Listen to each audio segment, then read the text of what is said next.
Mi pregunta era para Luis Berrocal, que me han llamado mucho la atención esas pesas de 1 kilo del turruñuelo con el bocatito central, porque me recuerdan mucho a pesas de redes, de la relinga, de los plomos, de las redes, bueno, pueden ser de plomo, pueden ser de cerámica. No sé si lo habéis pensado o tenéis alguna idea sobre el tema. Pues sí, fue lo primero que pensamos, Esther, ¿verdad? Eso fue lo primero que pensamos. Pensamos en pesas de redes y en pesas de tejados de paja. ¿Por qué creo que puede descartarse o no el que son pesas de redes? Porque es que prácticamente no están cocidas. Con eso ya. Pero si fueran pesas de redes y se hubiesen usado, habrían dejado una muesca exacta. Porque si son 2 agujeros como las vuestras, ahí ya no hay problema. Pero con un solo agujero en el centro, no, yo creo que tenemos mucho que... este yacimiento nos va a sorprender. Nos va a sorprender 1 kilo, es 1 kilo. Y algunas de ellas con agujeritos, no sé si que agujeritos que no penetran la pieza, como serían como para enganchar un mecanismo que da vueltas. Como si coge una bola de los bolos. Pero eso sí ha sido un quebradero de cabeza.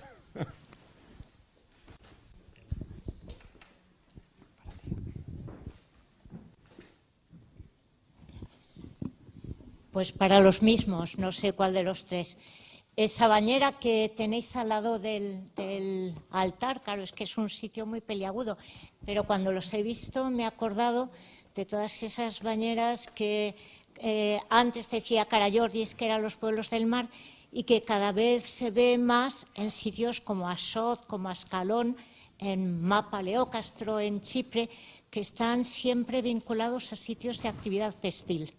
Y que algunos, hay un trabajo reciente, no me acuerdo el nombre de la autora, que lo relaciona con trabajos de lavado o bataneo vinculado a actividad textil. Claro, lo que pasa es que está al lado del altar, pero ¿qué opináis? ¿Quién se atreve? Bueno, lo de la bañera sigue siendo, le llamamos arcobañera, porque no estamos muy seguros de que pertenezca a un sarcófago, ¿no? Tiene casi 80 metros de largo, con lo cual cabe una persona, ¿no? Cuando se excavó no tiene absolutamente nada en el interior, nada. Es decir, que seguramente lo que tenía era agua. Y está sobre no sé si os habéis fijado, sobre un pedestal de adobe con un pequeño escalón, es decir, que tú puedes hacer algún tipo de ritual relacionado con el agua, ¿no? Pero no sabemos si con el textil, porque no hay ningún resto. O sea, es justamente la zona donde no aparece nada relacionado con el textil, sino que todas las pesas de tela fusayolas están traspasadas a la puerta, ¿no? Al otro lado ya del edificio. Todavía estamos viendo la posibilidad. Lo único que se parece más en la península ibérica es el esboto, que es una bañera exactamente igual, del carambolo, que es muy pequeñito, pero que es como una miniatura de esto, ¿no? Es lo único. Luego es verdad que en Chipre hay, pero tienen su pico vertedero, desagüe, etcétera. Esto no tiene nada, ¿no? Eso.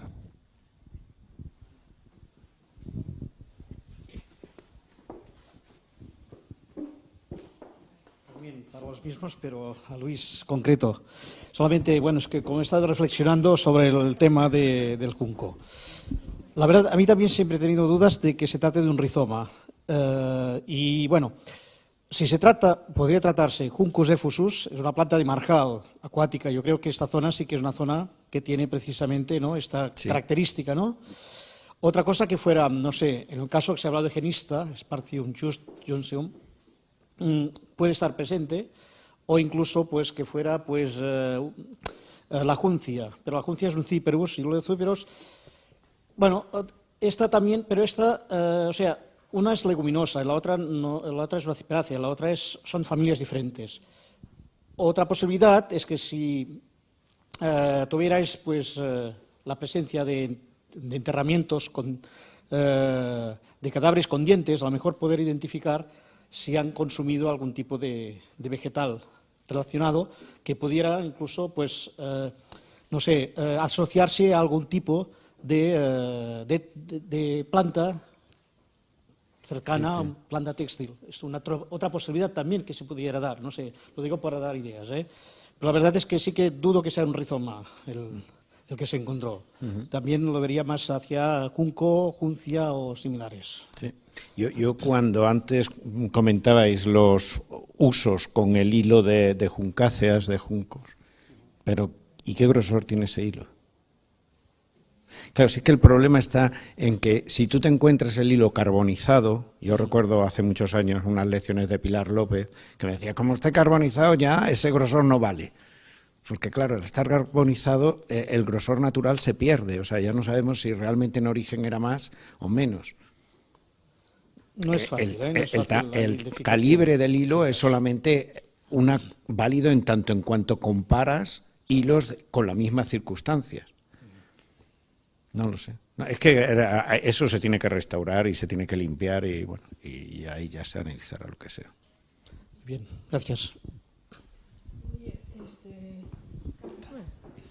Para Javier Jover,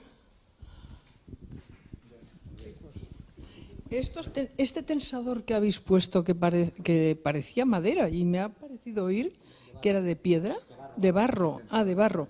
¿Qué tamaño tiene? ¿El tamaño? Son unos 9 centímetros aproximadamente, 9-10 centímetros. Y no he entendido bien para qué lo destináis en el textil. Es María Jesús de Pedro la que plantea la posibilidad de que pudiera tratarse de un tensador de fibras, pero no sabemos tampoco en qué se basa para plantearlo. No lo he visto nunca.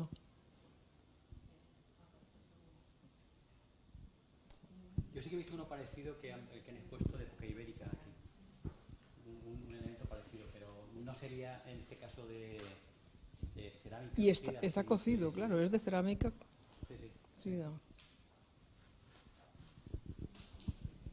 Yo quería hacer una pregunta rápida, Asunción. Bueno, obviamente el ritual funerario que has presentado tú me parece excepcional, ese modo del tratamiento del cuerpo después de la muerte, con toda esta serie de cuerdas, después una capa, otra capa, otra capa. ¿Se ha documentado en alguna otra parte? Porque a lo mejor no lo he visto yo, pero me parece que es bastante excepcional, ¿no? en la isla, ¿no? No se ha documentado en otros sitios o está relacionado con otro tipo de necrópolis, etcétera. Me parece que es también bastante único como ritual, ¿no? Gracias. Uy. Sí, no se ha podido comparar con con ninguna otra necrópolis en la misma isla, ni tampoco en Mallorca. Es excepcional en cuanto que se han conservado todos los materiales orgánicos, ¿no? Y eso es lo que no ha sucedido en otros lugares y, por tanto, ha impedido la comparación. También es verdad que en este proyecto interdisciplinar la excavación se realizaba con gente especialista en todos los campos durante la propia excavación. Lo digo porque en el primer momento, si tú pasabas el cepillo por encima de esto, te quedaba solamente con las cuerdas, nada más. Por tanto, fue el hecho de empezar a ver que realmente se conservaban muchos materiales en los que se bajó, pues, como os digo, con una precisión exquisita que creo que fue fundamental para recoger todo ese material. Entonces, de momento no hay comparaciones, pero puesto que en ese mismo barranco parece ser alguna otra cueva funeraria, esperemos que se pueda excavar en el futuro, veremos si realmente se puede, pues, duplicar estos hallazgos, ¿no? En cuanto a número de capas, pues lo que estamos seguros es que al menos hay cuerdas, una capa y otra cuerda, y en algunos casos intuimos otra capa además, no siempre.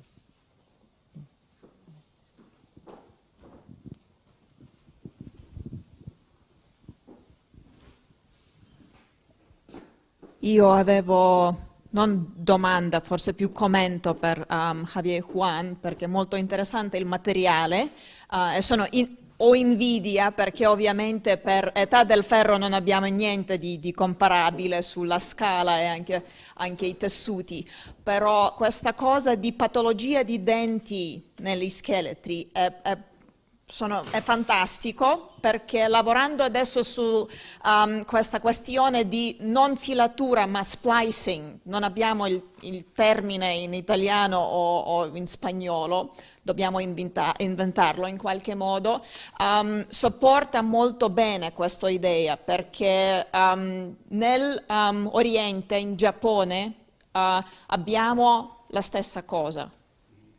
La patologia di dente proprio su un lato, perché lo facevano nella bocca. E altra cosa sono le fusaiole, che avete detto, anche molto interessante, che sono molto più meno nell'età del bronzo che nell'età del ferro, e se ho notato bene quasi tutte tantissime sono discoidali, sì?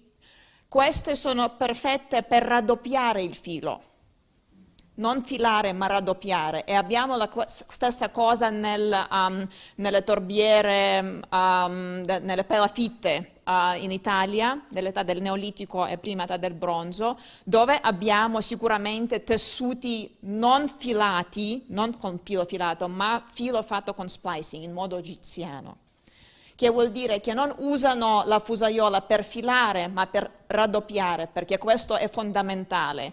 Tutti i tessuti che avete nell'età del bronzo sono raddoppiati ad S. Quando si fa il filo in questo modo devi raddoppiare, perché altrimenti non tiene.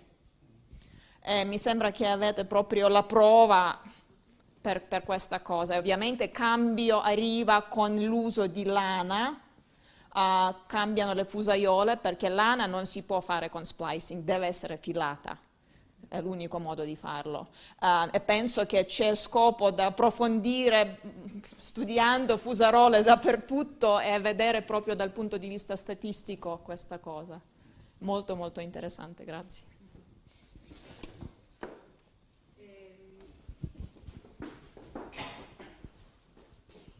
Bueno, a mí me ha interesado mucho el trabajo de Carmen Rueda, como siempre.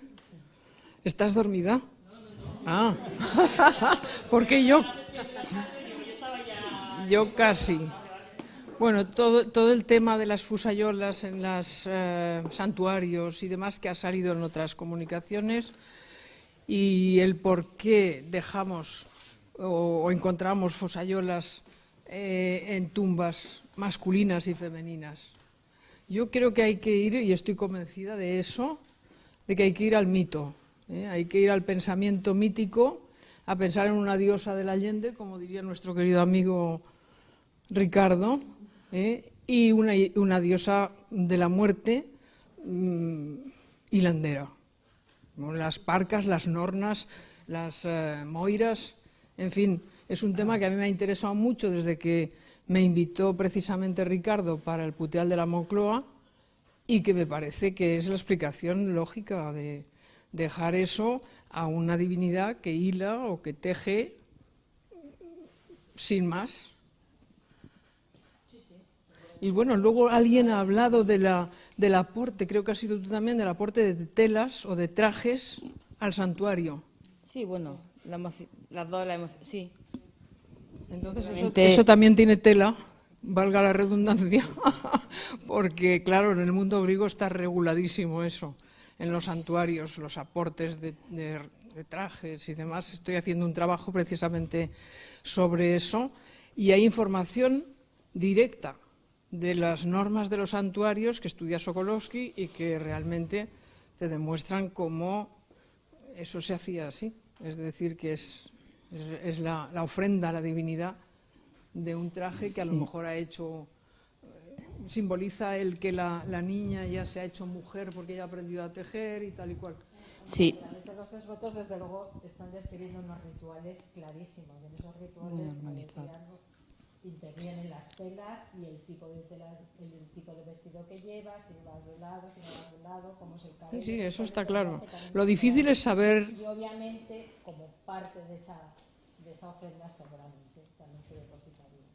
Bueno, tenemos registros privilegiados, a pesar de ser excavaciones muy antiguas, como el Collado de los Jardines o los Altos de Sotillo, porque además hablamos de santuarios a una escala muy importante para el mundo ibérico. Estamos hablando de santuarios que que tesaurizan cientos de miles de ofrendas. Claro. Entonces, llama mucho la atención, por ejemplo, lo sabemos a través de la iconografía en bronce, que participan de esa ritualidad, pero también interrelacionando la iconografía con otro tipo de materiales, como la fíbula. Por ejemplo, de Collado de los Jardines se contabilizan más de 1000 fíbulas ofrendadas. Seguramente acompañaban a esa fíbula la ofrenda del vestido, al igual que intuimos, por lo que queda del resto del ornamento del pelo, que el pelo se cortaba y se ofrendaba en determinadas ritualidades. Es decir, que dentro de esos códigos tan regulados, Claro. la estética del vestido era muy importante a nivel identitario, porque son además santuarios que engloban linajes diferentes, de ciudades distintas, de un territorio acotado, que es la zona más oriental de la actual provincia de Jaén, y el vestido jugaba un papel fundamental, integrador y diferenciador también. Pues es una respuesta muy humana de alguien que ha tenido algún paso importante en su vida o un problema y lleva el traje de la comunión o lo que sea y lo deja en la ermita. Yo en la ermita de mi pueblo hay montones de trajes acuñados ahí colgados, todos. Luego eso se tira o se recicla o se guarda en un sitio sacro o lo que sea, o se quema y se sigue. Antes, como llega un momento en que esas mismas ofrendas de vestidos, etcétera, también pueden quedarse como símbolo a través de las miniaturas, como las propias fíbulas en miniatura, que en realidad están simbolizando lo que se podía haber dejado, las ofrendas, que el tema de las miniaturas... La religión va ligada a todo esto. Es un proceso tan complejo. Y todo lo de Canchorroano y todo esto también, a lo mejor, pues, vete tú a saber. Algunas agujas que incluso parece que tienen ojitos, o sea, como si se hubieran humanizado, o sea que hay muchísimos aspectos. ¿Y esas fusayolitas de 1 gramo, cómo son? ¿Qué forma tienen? Bitroncocónicas. Es que en Ibiza tenemos de cristal que creíamos que eran cuentas de collar, pero que ahora nos estamos pensando que pueden ser también, que pesan poquísimo. Mi respuesta es que si fueran 4 o 5 fusayolas de 1 gramo, gramo y medio, y luego las siguientes subieran a 10 gramos, ojo, pero no, es que hay una gradación perfecta. 1 gramo, 3 gramos y medio, 7 gramos y medio, 11 gramos, 17 gramos. Sí, es un equipo entero. Sí. Son una monada, vamos. Es una cosa que cuando yo la vi la primera vez dije, ¿y esto? Hay que tener en cuenta que en Tera y en algunos, los textiles que estudió Juli Spantidaki, a mí me lo comentaba siempre, pero si es que hay hilos que están hechos con 2 fibras de lana. Exactamente. ¿Cómo vas a ponerle un fusayolón? O como Plinio recordaba, con la crin de los caballos, por ejemplo, o con hilo de oro. Bueno, el hilo de oro no hay que hilarlo. Bueno, no lo sé, Ya pero ellos decían. Se hiló solo. In Italia abbiamo migliaia di fusaiole sotto 2 grammi, allora si usano, sì. Dal 7° periodo orientalizzante, diciamo. Tronco cónica o cónica. Y se han expuesto dibujos del vilanoviano con las ruecas de mano que, como Consolación González Casarrubios me indicó hace muchos años, tienen las fusayolas arriba que no son torteras, que no son pesos de uso, que son rocaderas, que es el tope superior de la rueca que tradicionalmente se decora porque es símbolo de la feminidad, la rueca, en el mundo tradicional español, por lo menos en Extremadura. Y tiene una carga simbólica muy fuerte, ¿no, Conso? Eso me acuerdo que... Actuales, sí. Vamos, actuales, hasta hace 20 años, 30 años. Pero es lo mismo que el mundo de la cestería. Hace 20 o 30 años nos sorprendería qué casal en España había cestería por todas partes. La cestería estaba al orden del día, en esteras, en capazos, en ropas, en coberturas. Sí. Eso me da pena cuando Martín Almagro dice del etnocidio cultural, y es verdad, todo eso se está perdiendo.